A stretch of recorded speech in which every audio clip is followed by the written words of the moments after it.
পাঁচ দাবিতে complete shutdown কর্মসূচির পাশাপাশি বহির্বিভাগের চিকিৎসা সেবা বন্ধ করে বিক্ষোভ করছেন রাজশাহী মেডিকেল কলেজ হাসপাতালের ইন্টার্ন ও সিনিয়র চিকিৎসকরা। এ বিষয়ে বিস্তারিত জানাতে রাজশাহী মেডিকেল কলেজ হাসপাতাল থেকে সরাসরি যুক্ত হচ্ছেন প্রতিনিধি বুলবুল হাবিব।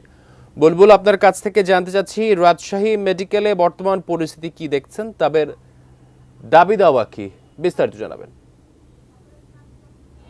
আকাশ, আপনি জানেন যে আগামীকাল হাইকোর্টের রায় প্রকাশের কথা রয়েছে।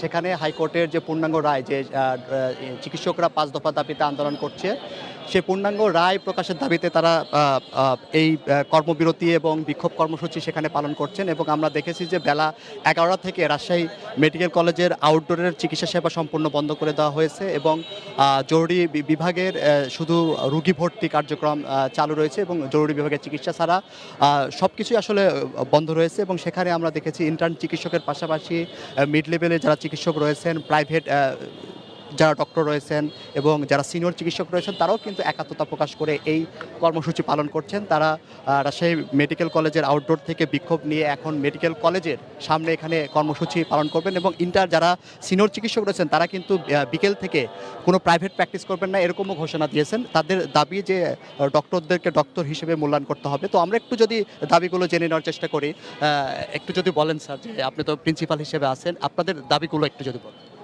দাবিগুলো হচ্ছে যে এখানে একটা মীমাংসিত বিষয়, সেটা হচ্ছে যে সারা পৃথিবীতে যেটা মীমাংসিত, যে যারা রেজিস্ট্রেশন পাবে এবং যারা ডাক্তারি একটা দীর্ঘ সময় পড়বে, তারা রোগীকে নাড়তে পারবে।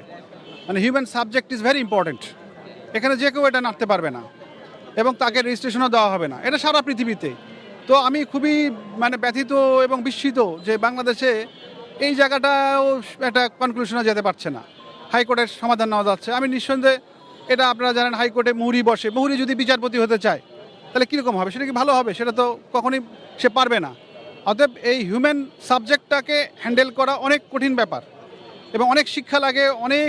এইখানে এদেরকে তৈরি করা হয়েছে যারা ম্যাথস থেকে পাস করছে, তারা এই ডাক্তারদেরকে হেল্পিং হ্যান্ড হিসেবে তৈরি করা হয়েছে, not for the service the people directly. এবং তারা গ্রামে গঞ্জে খুব ছোটো ছোটো জায়গায় লিমিটেড তাদেরকে দেওয়া হয়েছে। এবং এটা আমেরিকাতেও একটা মামলা হয়েছিল, সিনিয়র নার্সরা চাইছিল, সেখানেও দেয়নি। সেখানেও ওখানকার হাইকোর্ট, ওখানকার যে কোর্ট, তারা কাউকে এই ক্ষমতাটা দেওয়া হয় না। সেক্ষেত্রে আপনাদের কি কর্মসূচি? কর্মসূচি এই জন্য যে এটা যেন তারা বুঝে আর কি, এই বোঝার জন্য এই এত বেশি আয়োজন। এই জন্য আমরা তো কখনোই নামতে চাই না। এটা তো আমাদের সব দিক দিয়ে ক্ষতি, শারীরিক ক্ষতি, মানসিক ক্ষতি, আর্থিক ক্ষতি। এই যে টোটাল যে আজকে আমরা ওই আউটডোর তো বন্ধ হয়েছে, প্রাইভেট প্র্যাকটিস বন্ধ করবে, এটা কি রোগীদেরও ক্ষতি, ডাক্তারদেরও ক্ষতি। তো এটা কেন করব? একেবারে বেকায়দা না হলে তো ডাক্তার এটা করে না, যে কারণে এটা নামতে হয়েছে। আর আরেকটা আশ্বস্ত করি আপনাদেরকে, যে এমার্জেন্সি যে সার্ভিসগুলো, এটা কিন্তু সবগুলো চালু আছে। একটা রোগী যে বিপদে পড়ছে বা সেটা। Thank you sir. তো আসলে আমরা রাজশাহী মেডিকেল কলেজের প্রিন্সিপাল স্যারের কাছ থেকে শুনছিলাম। তো তারা আসলে যে কর্মসূচিগুলো দিয়েছেন, যেহেতু তারা বিক্ষোভ এবং আন্দোলন কর্মসূচি পালন করছেন, আগামীকাল হাইকোর্টের রায় আছে, সেখানে তারা মনে করেছেন যে আসলে তাদের যে 5 দফা দাবি, সেই দাবিগুলো তারা মেনে নেবে, হাইকোর্ট রায় প্রকাশ করবে এবং সেজন্যই তারা আসলে মাঠে নেমেছেন, এমনটি বলছেন।